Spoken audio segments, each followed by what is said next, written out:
تو I am F میں اب دیکھیں پاکستان واحد ملک رہ گیا ہے جس کے اوپر امریکہ آئی ایم ایف نے کہا ہے کہ ہم ابھی آپ کو نہیں دے رہے۔ ایک بات تو یہ ہے کہ سری لنکا کو دے دیا انہوں نے 2 پوائنٹ کتنے آج دے دیا، پاکستان کا 6 کے قریب تھا وہ کرنا تھا، بنگلہ دیش کو انہوں نے دے دیا، بنگلہ دیش کے ساتھ بھی ان کا کیسے تھا، کیوں نہیں دے رہے؟ آج سے 4 مہینے پہلے آئی ایم ایف نے کہا تھا ہم کمٹمنٹ مانگ رہے ہیں بیونڈ جون۔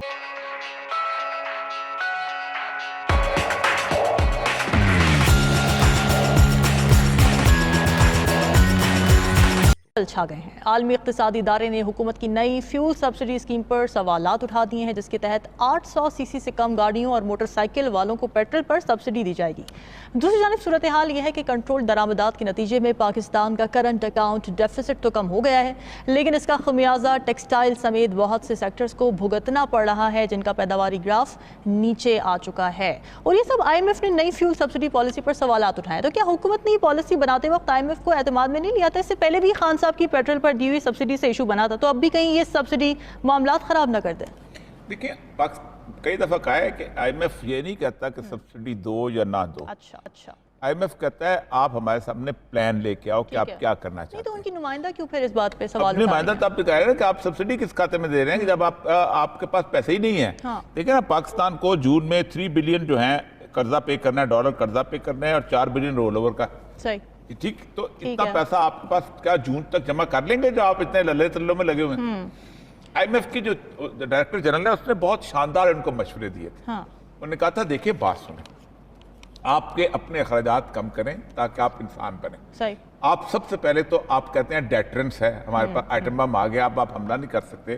ظاہر بات ہے کہ آپ کو ضرورت نہیں رہے گی نا، جب آپ ایٹم بم آ گیا ہے تو اب آپ کو اتنی زیادہ آرمی کی رکھنے کی ضرورت نہیں، کیونکہ آپ تو وہ کہتی ہے آرمی، آپ پتہ کرتے ہیں آپ اپنے ملک کو خود ہی، آپ نے تو اس لیے رکھا ہوا ہے۔ بہرحال اینی ہو، جیسے اسرائیل میں ہے کہ اسرائیل کے ہر بندہ جو آرمی کے اندر، آپ بھی ریکروٹمنٹ شروع کر دیں پاکستان آرمی کے اندر، ہر بندہ جایا کرے 2 سال کی نوکری کر کے آ جایا کرے۔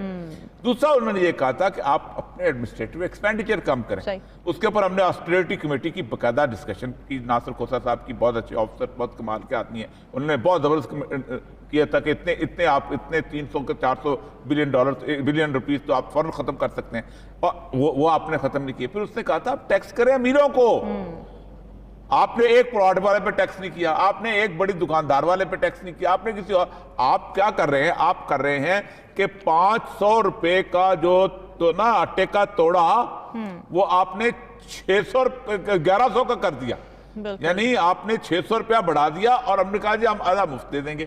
پھر آپ نے یہ جو پیٹرول کی سبسڈی ہے تو مجھے حیرانی ہوتی ہے کہ عقل کے اندھو کہ 800 سی سی کے نیچے کاروں کو آپ نے رکھ دیا۔ اب اس میں تو جو 1000 سی سی کی کلٹس ہے نا وہ آتی ہے کو 12-13 لاکھ میں، 15 لاکھ میں آ جاتی ہوگی، جبکہ وہ 600 والی سی سی والی جو کاریں آتی ہیں وہ 35 لاکھ 30 لاکھ کرتے۔ مسئلہ یہ، اصل مسئلہ یہ ہے۔ تو آئی ایم ایف میں اب دیکھیں پاکستان واحد ملک رہ گیا ہے جس کے اوپر امریکہ آئی ایم ایف نے کہا ہے کہ ہم ابھی آپ کو نہیں دے رہے۔ ایک بات تو یہ ہے کہ سری لنکا کو دے دیا انہوں نے 2 پوائنٹ کتنے آج دے دیا، پاکستان کا 6 کے قریب تھا وہ کرنا تھا، بنگلہ دیش کو انہوں نے دے دیا، بنگلہ دیش کے ساتھ بھی ان کا کیسے تھا، کیوں نہیں دے رہے؟ آج سے 4 مہینے پہلے آئی ایم ایف نے کہا تھا ہم کمٹمنٹ مانگ رہے ہیں بیونڈ جون، اور بیونڈ جون کے لیے ہمیں پتہ ہے کون الیکشن جیت رہا ہے، اور انہوں نے کہا تھا کہ آپ عمران خان کو ساتھ ملاؤ، ان کی کھوپڑیوں کے اندر فرعون گھسا ہوا ہے، یہ نہیں چاہتے اس کو ساتھ بٹھانا کسی طور پر بھی، اور ملکی مفاد کے لیے بھی ساتھ بٹھانا نہیں چاہتے، یہ کہتے وہ ملنا نہیں چاہتے۔ ویسے شہباز شریف نے کہا تھا کہ سب بیٹھ جاتے ہیں ساتھ مل کے، پھر عمران خان نے بھی تھوڑی لینینسی دکھائی تھی، کوئی ایسی کہنے والی بات نہیں، زمان پاک کا آپریشن ہو گیا، کہنا ایسے ہوتا ہے؟ آپ بندہ بھیجو، آپ بندہ بھیجو، اپنا وفد بھیجو، میں دیکھتا ہوں کیسے عمران خان انکار کرتا ہے۔ صحیح ہے، آپ بھیجو سعد رفیق کو اس کے گھر۔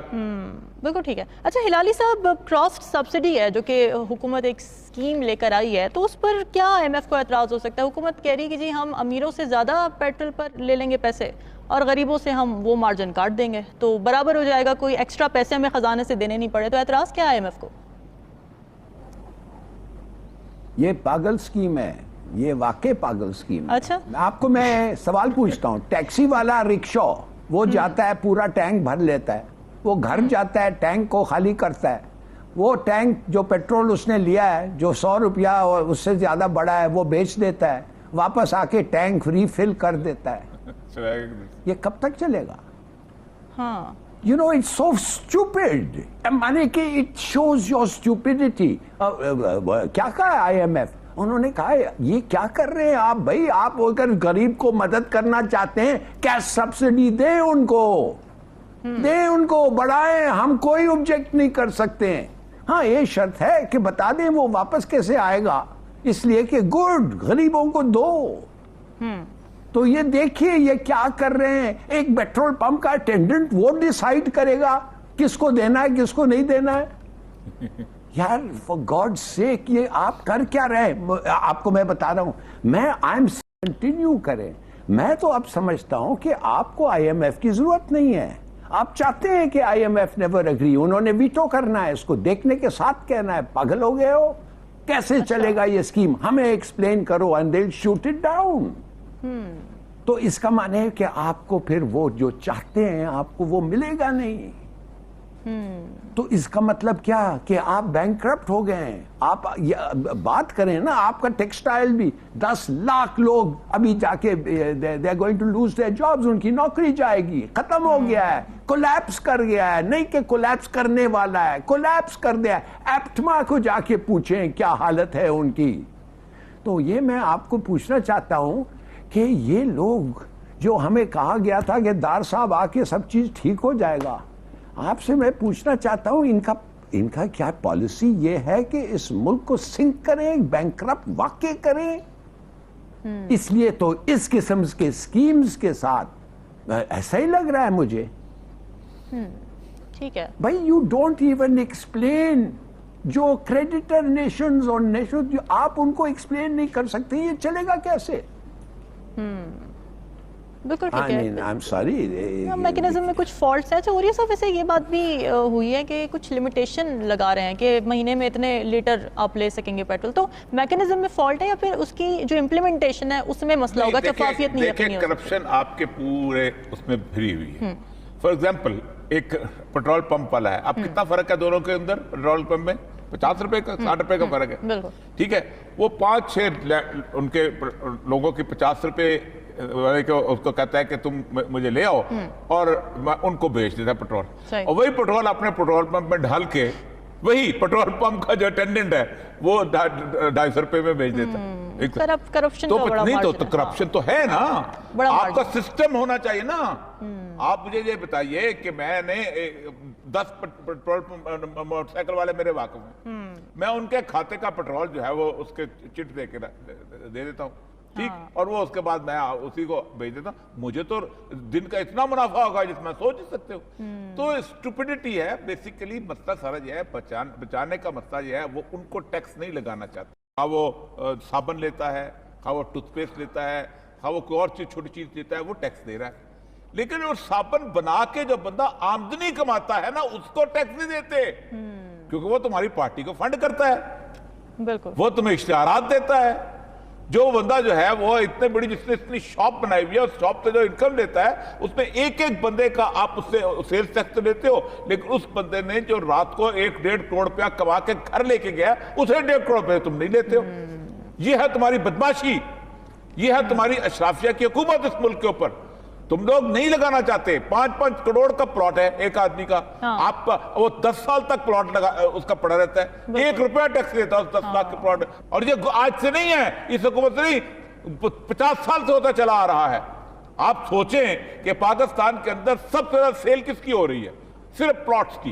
इन्वेस्टमेंट का हो रही है सिर्फ प्लॉट्स की। एक आदमी एक दिन में प्लॉट खरीदता है 1 करोड़ रुपए का, साल के बाद वो बेचता है 1.5 करोड़ का बेचता है। ये जो उससे 50 लाख रुपया कमाया है, ये तुमने कहां से इस पे टैक्स लगाया है? मैं एनक खरीदने जाता हूं तो मैं सेल्स टैक्स देता हूं। बिल्कुल, पाकिस्तान का बच्चा सेल्स टैक्स देता है। पाकिस्तान का वो बच्चा जो कि पैदा हुआ है अभी, पहले दिन वो IMF के जो कर्ज है उसकी किस्त अदा करता है। तुम लोगों ने इस मुल्क को बेच दिया है ताकि तुम्हारे एवन फील्ड में और तुम्हारे सरे में पैलेस बने। तुम लोगों की औलादें तो कमाल करती हैं, तुम लोगों के एकड़ों में घर बनते हैं। किससे कैसे तुम IMF के सामने मुंह दिखा सकते हो? IMF तुम्हारे ऊपर थप्पड़, मैं सच्ची बात बताऊं, अगर मैं गैरतमंद होता तो जो डायरेक्टर जनरल IMF ने कहा था कि तुम अमीरों पे टैक्स लगाओ और गरीबों को दो, मैं मुझे लगता कि मेरे मुंह पे थप्पड़ मारा हुआ है, कि ये बात मैं बतानी हुकूमत से पड़ेगी। निकल जाता शहबाज शरीफ साहब। उसके शेर पढ़ना, उसके क्या नाम है अबीब जालब के और तरन्नुम में पढ़ना, फिर ये अपनी जगह बड़ी चीज होते होंगे, Optics है सारे। लेकिन पब्लिक जो है उसको आपने जो कुछ आपने उसके साथ कर दिया है, और फिर उसके बाद आपकी तो वो समझ नहीं आती। इस मुल्क के अंदर पाकिस्तान की स्टील मिल नहीं चलती, लेकिन शरीफ फैमिली की स्टील मिल चल जाती है। ज़ाती उसको क्यों नहीं मफादात, चलाते हो? ज़ाती मफादात। उसको क्यों? इस कौम की है ना, हाँ, कौमी ये तुम्हारे मफादात बाप के की है, किसी तुम्हारे औलाद की है, तुम चलाओगे, बिल्कुल। वो नहीं चलेगी।